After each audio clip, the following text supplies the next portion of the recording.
delighted to be a part of this, and hard to imagine a more important issue than how we can help smokers quit. And although we don't call out the stages of change model explicitly in this didactic presentation, it really is the underlying theory of this, that if we can move people along who aren't thinking about quitting to thinking about quitting to getting ready to quit to actually quitting and then maintaining that behavior, that's really what is the underlying theory here. And what that stages of change model has taught us is that when people can think about, be aware of, and kind of personally own reasons to quit, the benefits of quitting, the closer they will come to quitting or to moving to their next stage from pre-contemplation to contemplation to readiness, etc. So it's a very concrete and specific action that you can help people do. Ask them to list reasons to quit that matter to them. Coach them. You'll be amazed if you ask people to list reasons to quit. Some people can only come up with one or two, so sometimes they need some reminders and some coaching and some education. But we do know from the theory and the practice and the trials that more reasons they can think of, the closer they will come to actually quitting. And one of the tricks is to break down the list into specific benefits. So people are not just quitting for their health, they're quitting for their heart to reduce the risk of a heart attack. They're quitting for their lungs to prevent the risk of breathing troubles, emphysema, or cancer. They're quitting for their brain to reduce the risk of a stroke. So the longer the list, the better. So let me kind of help make sure we have enough background of all the known and proven benefits so that you can help coach people. And personal relevance really matters. Some people aren't as driven by the health concerns as much as some of the personal impact on their life. So you need to be prepared to kind of help them coach through all of them. And you can just ask them, have you felt that tobacco affects any of these things? So let's talk about the physical benefits of quitting first. No shock, these are really quite dramatic and quite significant. And one of the things that's so impressive about quitting is that some of them are virtually immediate. 20 minutes after quitting, heart rate and blood pressure drop. And actually, I've always told patients, to some extent, your risk of a heart attack is related to the last cigarette you smoked. Your heart attack risk starts to go down very promptly due to some of these effects. 12 hours after quitting, carbon monoxide levels drop to normal, which is incredible. Within just 2 to 3 weeks, we see circulation improvement and lung function increase. And within the first year after quitting, within a matter of months, coughing and shortness of breath decrease. And it's often the first thing that patients who've quit report to you. Oh my God, I can breathe better. I'm not coughing as much as I did. You should be aware that some people do experience an initial increase in coughing when they quit, kind of a clearing of their lungs. They're able to clear mucus and things out a little better. So you might want to prepare some folks for that if they already have a bad cough. Within a year, the excess risk of coronary heart disease is half. Remember, some of that risk drops immediately, but within a year, it's half of that of someone who still smokes. At 5 years, you start to see a reduction in cancer risk. In fact, to some extent, it's even sooner than that. I was just looking at some data around lung cancer, and I was actually quite shocked at how quickly we start to see a reduction in the risk of lung cancer. Never returns to that of a non-smoker, but it does go down, and it actually goes down very shortly after quitting. But within 5 years, risk of cancer of the mouth, throat, and esophagus and bladder are cut in half. Lung cancer risk is halved at 10 years. And look at this incredible statistic. At 15 years, the risk of coronary heart disease is virtually the same as a non-smoker, which is pretty amazing. I think this list of benefits is particularly impactful because, again, for those people who aren't as focused, younger patients who may not be thinking as much about the risk of stroke and heart and cancer, these are immediate and lifestyle issues that for many people are just the kind of benefits you want to help them realize and own and be aware of. Food improves the taste. You enjoy food more. Sense of smell returns to normal. This is one we hear all the time when people quit. I didn't realize how much my clothes and my hair were smelling until I quit, and now I can smell it on my old clothes, and I smell it on everybody else who smokes. So breath, hair, and clothes smell better. Teeth and fingernails stop yellowing.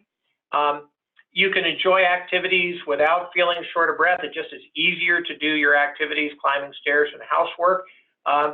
And here's a good one. How about this one? People can be in smoke-free buildings without having to go outside to smoke, which actually is a big deal. You know, that it's one of the reasons why smoke-free workspaces help people quit, because they don't like going outside to have to smoke. So it's a true benefit to be aware of. And again, most people can figure that out, but it's when you help them think about it and own that reason to quit, that really increases the chance they'll actually quit.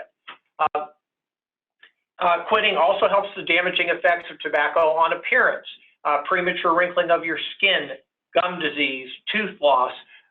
So, you know, often there is the look of a smoker, and helping people reduce that risk is for many people, extremely important. So that's just the health risks, but for many people, and particularly the clients that we're working with on this project, the financial benefits of quitting can be very substantial. So take a look at this. The average cost of a pack of cigarettes today is $6.36. Obviously, that varies depending on where you are and how high the tobacco taxes are. But it's an incredible amount of money. At one pack a day, quitting would equal $191 a month, $2,300 a year, $23,000 over 10 years. Good math between the year and 10 years, added that zero. I mean, that's the high level thinking we're looking for on this echo, you know. Becky, you did that yourself. That's great. Not a calculator. That was awesome.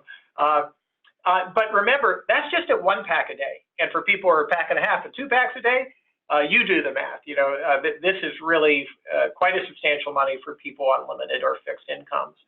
How about health insurance premiums? Smokers insured by the Affordable Care Act exchange may have to pay more in premiums if they declare their smoking status. This varies depending on states, and these surcharges are not an effective way to reduce tobacco use. That's been shown, but it could affect your financial well-being, and that's important to look at. Some smokers may choose not to disclose their status, or may not want to use cessation services because they risk getting caught. So if people can quit and not have to deal with these choices and these decisions, I think that's a benefit. I think you all know the global cost of smoking. I think these are, for all of us, probably not as impactful for the individual who's making a decision to quit, but the economic cost of smoking globally is nearly $2 trillion each year, and with the increase in smoking in low and middle income countries, risk getting worse. Majority of these costs relate to lost productivity, and we know that productivity improves within the first year of people quitting. If you look at absenteeism, et cetera, work, 30% of the costs are healthcare related costs associated with treatment of smoking related diseases. Not shockingly, this economic burden is felt and falls disproportionately on poor people. Poor people who smoke spend a larger share of their income, just from a percentage standpoint, on tobacco, obviously leaving less for other needs and wants. If people with tobacco-related illness, these illnesses can be catastrophic and really completely devastating for people on low income, really making terrible choices a matter of day-to-day life, having to choose between paying rent, affording food, and getting health care. In the U.S., smoking-related health care costs range from 6 to 18% across different states, and I think most of you are familiar with states like Utah, I think is at the lower smoking rate, California quite low, New York's improved, but others with high smoking rates, there's a big difference in percentage. Community pharmacist-based smoking cessation programs can yield significant cost savings to the health system, about $500 to $614 per life year gain on average. I think any program that promotes cessation is a win. You know, it's really one of the most cost-effective things we can do in healthcare. How about the social benefits of quitting? And again, these are directly applicable to the individual. It avoids smoking stigma, which, you know, we've done a good job in this country at kind of stigmatizing smoking as, quote, denormalizing smoking, but it's not such a good feeling to be stigmatized as a individual smoker, something good to avoid. Obviously, we already mentioned this issue of when you need to go outside to smoke, and we can that can be avoided. We talked about smell, yellow teeth, and cosmetic factors, sense of smell and taste, making eating more enjoyable. And one of the ones that I often will focus with patients is quitting for my kids. Quitting for my kids. I want to be a role model for them. I want to do something heroic for them. I'm quitting for my family. They've always wanted me to quit. They're going to be proud of what an incredible accomplishment this is. Just a quick word about cancer survivors. And we've talked a lot. There's some wonderful work. Charleston, South Carolina is one place where there's some great leadership in this area, but all over the country. And we've not done a good enough job at urgently helping cancer survivors quit. Because for certain cancers like head and neck, and some lung cancers and some treatments, the impact of successive treatment is immediate. Quite a gap between those who continue to smoke and those who do not. So this is clearly an area we need to do a better job. About 1 in 10 survivors still smoke 9 years after diagnosis. And as I already mentioned, smoking can lead to worse treatment outcomes and poorer health outlook, including recurrent cancers or new cancers. The intent to quit is fairly high. I guess it's a little shocking that only 1 in 3 survivors who currently smoke said they intend to quit. But if intend to quit is different than want to quit. Most smokers, 80% or more, want to quit. That's a little different saying I'm ready. I really intend to quit. But I've had experts in this field point out to me, with cancer survivors, you don't have a lot of time for going through the stages of change. We need to put this on an accelerated basis, and that means dedicating more resources to it.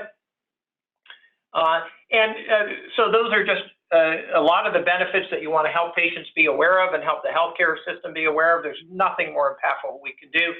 I thought I would just end by sharing 2 cases from my own practice. There are fortunately many, and I always said of all the things I ever did as a family doc, the greatest reward I ever got was feeling that I helped somebody quit, because I just know nothing else I could do for them was as likely to have as great an impact on their health and helping them quit, and it meant so much to them personally. So here's case number 1. Never forget this case. New patient, first visit, found out he was a long-time smoker. So how often have you tried to quit? Most will tell you, oh, I tried, I did. He had never tried to quit. I said, well, are you thinking about quitting? No, not thinking about quitting.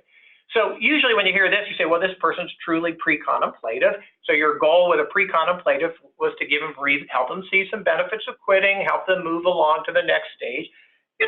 So I went into my pre-contemplative mode, and I was ready to move on. I said, next time, let's go over a list, give some thought. But he kept coming back to it. He goes, well, tell me about the quitting thing again. And I tried to move on. I had work to do here. I didn't have time for all these. He kept coming back to his smoking. He said, what do you think would benefit? And how would you do it? So finally I said, okay, all right. And I said, well, here's how you do it. We pick a quit date. We recommend nicotine replacement. I ask people to sign right here, we used to sign with a pen in charts. That's over now, of course, all electronic. And here's my quit date, and on this date, I plan to quit. And finally, I said, do you really want to do this? And he says, I think I do. I want to do this. I said, all right, well, let's pick a quit date, usually about 3 weeks to a month in advance, do some readiness in the meantime. And I wrote it down. I said, on this date, I'm going to quit. And I remember, because at that moment, he really paused and got quite emotional. And he looked at me and says, if I sign this, I'm the kind of person who will do it. And you're really calling the question for me, am I really able to do this? Because smoking is their friend. It is literally their best friend is these cigarettes. And to go in one visit from not thinking about it to giving up your best friend, that nicotine addiction that you have depended on through life. He signed that form. He quit, I think, 1 week before the quit date, and has never smoked another cigarette again. It was incredible. I've never really had a patient go from not thinking about quitting to complete quitting, all as a result of one doctor's visit. The second was, of course, almost the complete opposite. I call it nicotine, the final addiction. This was a patient who came to me with his liver edge down to his iliac crest for the doctors in the room, meaning that it was so gigantically enlarged from alcoholism. He'd had a previous narcotic addiction, which he had already whipped, but still was drinking a great deal. And when you see patients who are basically killing themselves with alcohol, et cetera, you know, we're like everyone else. Smoking's on the list, but he urgently needed to stop alcohol. We worked on that. And, you know, he already kind of done well with narcotics. And then we kind of just inched along, and we said, now it's time. He was able to quit alcohol completely, and has been alcohol-free ever since, narcotic-free ever since. And a year or two later, we turned our attention to his smoking, did not have a lot of social support, so was unemployed. Might be more like someone you might see in public housing. And one of the things that we really did with him was hook him up with the quit line. And I actually had him call ACS, and they connected him directly to the quit line. And he was a great quit line participant. He followed every step. He never missed a phone appointment. And one time through, he quit. We used pharmacologic aids to help him quit. I don't remember which ones. And has been smoke-free ever since. That was his final addiction. He's whipped all of his major addictions, and is alive now, well over a decade later, probably close to 20 years later, and you know, would not have been, frankly, with all these other addictions. And then we did a program at Thomas Jefferson about the use of quit line, and he was on the panel and talked about smoking cessation and quit line. So delighted to be a part of the ECHO and look forward to discussion. That's great. Thanks, Rich. Those are great. You know, we've talked some here in the ECHO sessions about the friend part of the nicotine addiction and how friends don't treat you, how cigarettes treat you, Yeah. and using that as part of behavior change. Frank we've talked a lot about this. So that is great. So before we move on, any questions, discussion that we want to have on with Rich? Somehow I'm not seeing anybody's faces. I'm going to work on fixing that. There we go. Now I see your faces. Good. Any questions for Rich or discussion on this topic from anybody, participants or faculty, anything? Hi, this is Bob Burns at the National Center for Health and Public Housing. Just one quick question. Public housing residents, you know, often, as you mentioned, folks who have under or unemployment, they might spend a lot of time, you know, around the apartment and so on, and they may not have a lot of other outside activities. So, you know, we're always looking for alternative activities for folks who you know, have a habit of, you know, hanging around the house and smoking cigarettes. And I'm just wondering if Dr. Wender, if you have any programs or any examples of alternative activities that have really been successful, especially folks who are in that boat. Yeah, I don't have anything unique except to say that I'm glad you called out that particular point. I think one of the biggest barriers to quitting is social isolation in general, and being isolated and being inactive. So one of the aspects that in assessing somebody's capacity for quitting is what are the social connections they have, which particularly require not just interaction with other human beings, but ideally getting out of their location. And I think for many people, it may be worthwhile to try to solve that program first before they really embark on that quit attempt, that you actually have a plan of how they can get social interaction, either people who can interact with them more when they're in their apartment, ideally activities that they can do outside. I have a feeling many people here, and it's everything from volunteerism to reconnecting with family, which I think can be very powerful, helping with, be a caretaker for families. If they can actually develop a skill that they can do in their home online, anything that is distracting. But I think we have to be realistic. I think the kind of person you described who is really alone in their apartment without much distraction, that's a tough sell for getting rid of what is their anchor, you know, their crutch.